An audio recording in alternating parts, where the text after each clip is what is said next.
The Spanish-American War, 1898, was fought between Spain and the United States over the question of independence for Spanish colonies in Cuba and the Philippines. To many historians, this was the genesis of American imperialism.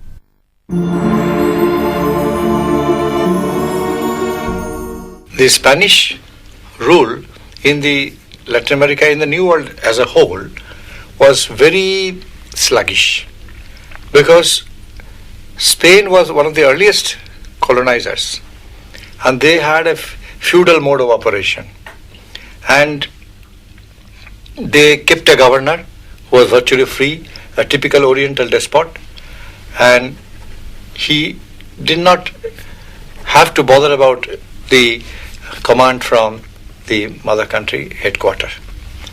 So because he got so much of rope, he abused his power, and he actually exercised some kind of tyranny over people under his charge.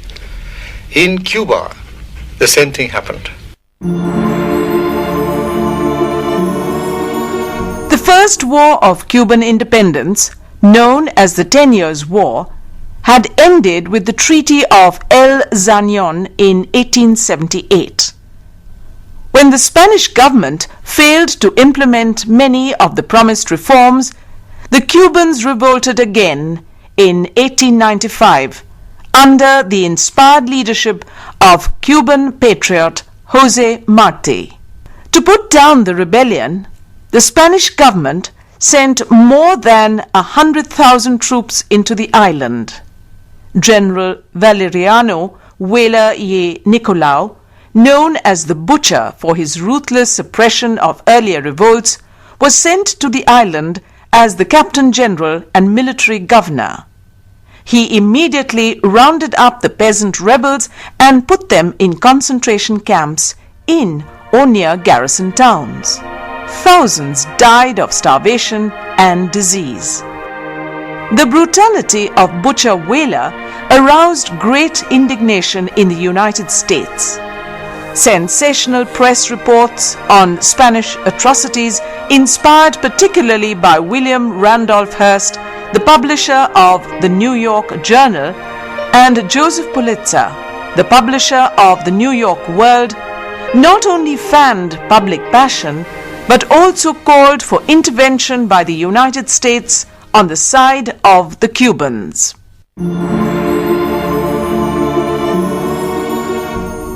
The public sensation over the Cuban revolt coincided with mounting government efforts to extend American influence overseas in order to extend the market for trade. This war was in the trajectory of United States foreign policy. They had been itching for a war for expansion overseas. The American capitalists for a long time had been investing in Cuba, particularly in its sugar cane and also tobacco plantations. It was a very huge stake because the estimated investment was $1 billion per year.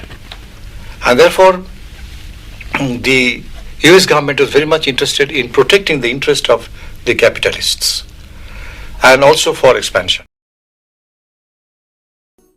The US government sent the second-class battleship Maine to Havana Harbor on request of the US Consul General. This was ostensibly to protect American citizens and property in Cuba. But on the night of February 15th, the Maine was destroyed by an underwater explosion and 266 persons, including officers and sailors, were lost. Exactly how and why the explosion occurred could not be determined at the time. But many people in the United States believed the Spaniards were responsible. The Cuban people were smarting under the oppression of the Spanish governor. So much was oppression that there was a revolt led by one leader, a Spanish Cuban leader, José Martí. against Spanish misrule. The matter would have ended there. It would have been something of an internal crisis between the Spanish ruler and the revolt led by Jose Marti. But then Jose Marti sent an appeal to the US government for intervention in their interest. US government was looking for this kind of an invitation. They readily accepted that and prepared for war. And at that time, the US president was Theodore Roosevelt, who was a jingo himself. He was an ex-naval officer, assistant secretary of the Navy in the previous government, and therefore he wanted war to show his prowess. And they raised the slogan, Cuba Liber, that is, liberation of Cuba. Excuse me, sir. So the crisis in Cuba, is it only internal or also created by America? This is an internal crisis, but externalized by United States. They readily grabbed this opportunity to intervene, not for so much for the Cuban people, but really for the interest of the tycoons of United States. So that was the main motivation behind US intervention. In fact, in order to justify her intervention in Cuba, the United States raised the issue of independence of the Philippines too. Actual hostilities lasted less than 4 months, from the 25th of April to the 12th of August 1898. On the 22nd of June 1898, 15,000 US soldiers landed southeast of Santiago de Cuba. The troops engaged and defeated Spanish land forces on the 1st of July at the city's outer defenses at El Cane, Kettle Hill, San Juan Hill, and Las Guasimas. Meanwhile, the US naval forces blockaded the harbor of Santiago de Cuba. When the Spanish ships tried to cross the blockade, they were pursued by US naval vessels. The majority of the Spanish vessels were either sunk or made to run aground. At the end of the war, Cuba was placed under US protection, and the Philippines were bought by the US for $20 million. It marked the end of Spain's colonial empire and the emergence of the United States as a global military power. Theodore Roosevelt reports himself that it was not much of a war. It took about 3 days to conquer Cuba. And he himself says that it's not much of a war. It was a knife through butter. Hot knife through butter, to be more correct. So that's what he did. And the rebels thought that they had been liberated, but to their dismay they found that it was simply replacement of Spanish rule by the American rule. And then we have to question the motivation of USA also. They ostensibly they said that they were for the liberation of the Cuban people, but actually for the liberation of American capital. So that was the thrust. So the Cuban people were not saved from the crisis situation? No, they were saved from the crisis situation, but they found that they did not get the liberty that they wanted. Ultimately, they were a subject people. And it's also clear that though USA applied all the norms of government into the colony, they had some semblance of democracy, some semblance of franchise, some semblance of human rights. They had all these features of American democracy also planted in the colony. But as I said, I repeatedly said, it was a semblance. That is, it was not really fully implied. The people enjoying these rights in the mainland was different from people enjoying these rights in Cuba. There was a difference between the ruler and the ruled. That was very much there. So this was this kind of a thing, and it becomes a colony. Not only that, it becomes integral to the mainland.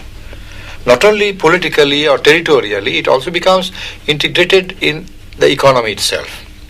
It becomes typically a colony once again. So that is there. It's by and large an US colony. That was very clear. And This easy success actually was never dreamt of by Theodore Roosevelt. He thought there would be a lot of war, but there was not war, not much war. And therefore he was flushed with success. And as a result, he began parading the strength of the United States in other regions. He revived the Monroe Doctrine, which was lying dormant for a long time. Monroe Doctrine was essentially a doctrine of isolation, and it was very pacific to start with. But at this stage, in 1898, it had become very aggressive, very bellicose, very expansionist in the hands of Theodore Roosevelt. And Theodore Roosevelt applied this doctrine now in its new version, new incarnation, into other places.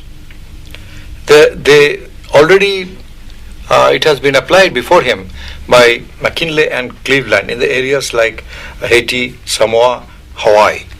Now, he applied it to Panama.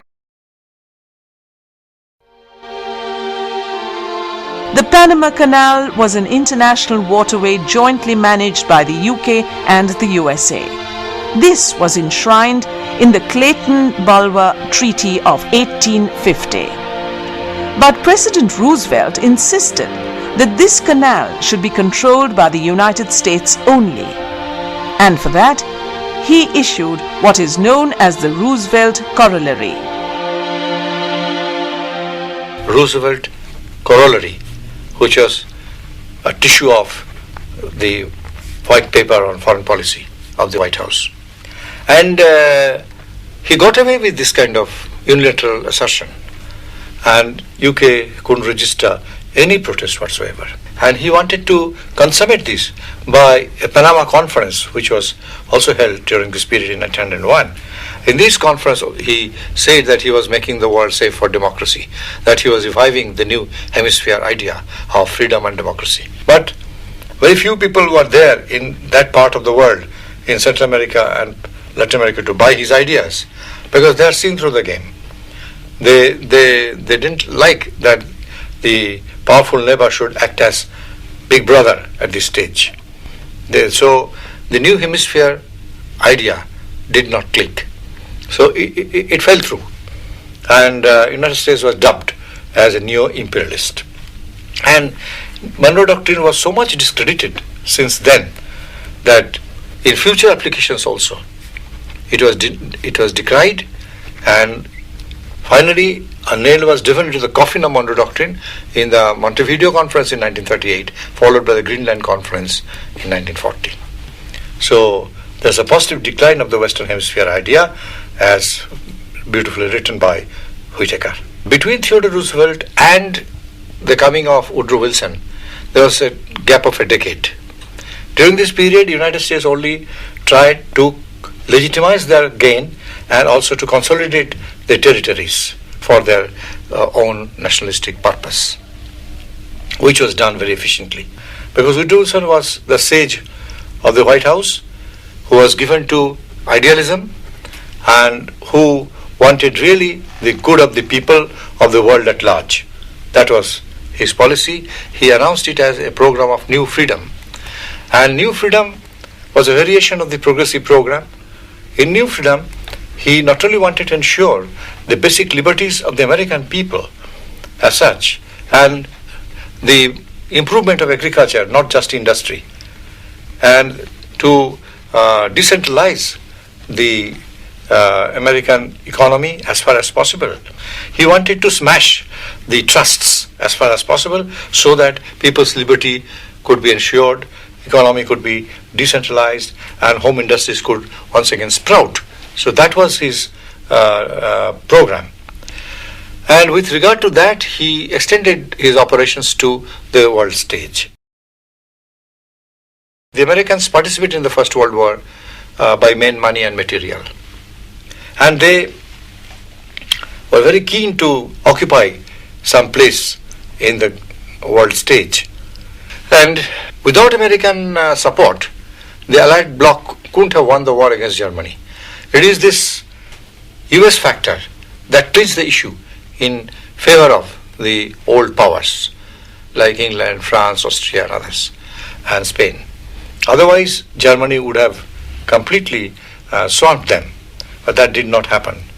The powerful Germany under Kaiser William II got defeated in the First World War, and then the Versailles Conference was called in 1918. Purpose of Versailles Conference was to checkmate Germany as far as possible, so that it could be so crippled that in future Germany couldn't rise again. That was the intention. But when Woodrow Wilson came, he thought that this was very, very severe and savage.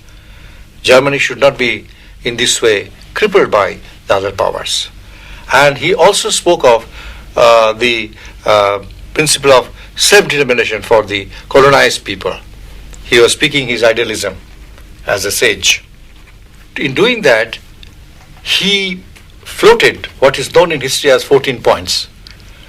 In these 14 points, once again, he was talking of democracy, of people's freedom, of principle of self-determination, the end of colonialism, freedom of all these erstwhile colonized countries in Asia and Africa, and also in Latin America. So all these things were there in the 14 points. But when it came to vote, somehow or other, the astute politicians of Europe, particularly Lloyd George or Clemenceau and others, they rejected the 14 points. And nothing was carried out. When Woodrow Wilson saw that he was left in the cold, he came back home. And a journalist reported, contemporary journalist reported, that all that we got out of this war was out. So, sir, why was not Wilson admitted to the corridors of power? Well, the situation was like this. The old powers, they were much more astute and cunning. And they already had a tacit alliance amongst them. So no newcomer would be tolerated. It's a charmed circle. And they also thought that European affairs should be managed by Europeans. There should be no American intervention in the European matters. So they wanted to block the way of United States into the European arena. That they wanted. And United States was never taken a partner of the alliance. This is because they only wanted to utilize US resources. And USA, after all, was very naive in political matters, in foreign policy matters in those days. So it was like that only. So 14 points were not carried out. He came back empty-handed home. And the world powers triumphed over him. Why did United States join the First World War after all? Here we have the interpretation of George Kennan in his book American Diplomacy. In that, George Kennan says that United States had no way but to join the First World War. It was a prompting of the American capitalist lobby and the military hardware lobby to go get into the war. War itself is a bonanza, so to say, and United States wanted to take advantage of this bonanza. Not that USA was invited by the other powers. She thrust herself into the position because they wanted to grab this bonanza as far as possible. And therefore United States had a big stake because they had supplied war material, they supplied other merchandise, cereals, and most of all, they had supplied capital, money they had supplied. And they wanted return of this money from the participants in the Allied bloc. And for this reason, because America wanted her money back, she was called Cruel Uncle Sam. And Sam was equated with Shylock. So Uncle Sam was Shylock at the same time. But nevertheless, United States used a pile driver, the screw, for getting the money, and other countries shunned USA altogether. But that's why the Richard Hofstadter in his book American Political Tradition and the Men Who Made It, in his chapter on Woodrow Wilson, says that people think that Woodrow Wilson was an idealist fool, wise fool, and he was willy-nilly put into the World War. But that is not the reason. He was not simply catapulted into the First World War. The internal factors pushed him into the First World War. So he was a pragmatist actually. Only thing that he missed out was that he was not recognized as a world power by the entrenched powers that be. That was true, but it doesn't mean that he was innocent or ignorant of the whole matter. His economic mission was successful, but his political or diplomatic mission was a failure, because it was a scramble for power, scramble for leadership. In that leadership, an adolescent nation didn't have a place. That's why USA was thrown out. But that is because it was not, we can't say that he has drawn a blank sheet. He got his economic points all right, but the political points were not carried out. But looking at the whole episode, after so many years, we are in the 21st century now, his principles still hold good. 14 points are cherished in the history of world diplomacy. And India has also followed some of these basic principles, like the non-alignment idea of Pandit Nehru, which at that time didn't sell, but it sells today and makes sense today. So 14 points also make sense today. So that is the legacy of Woodrow Wilson. The whole thing was not, after all, a cry in the wilderness.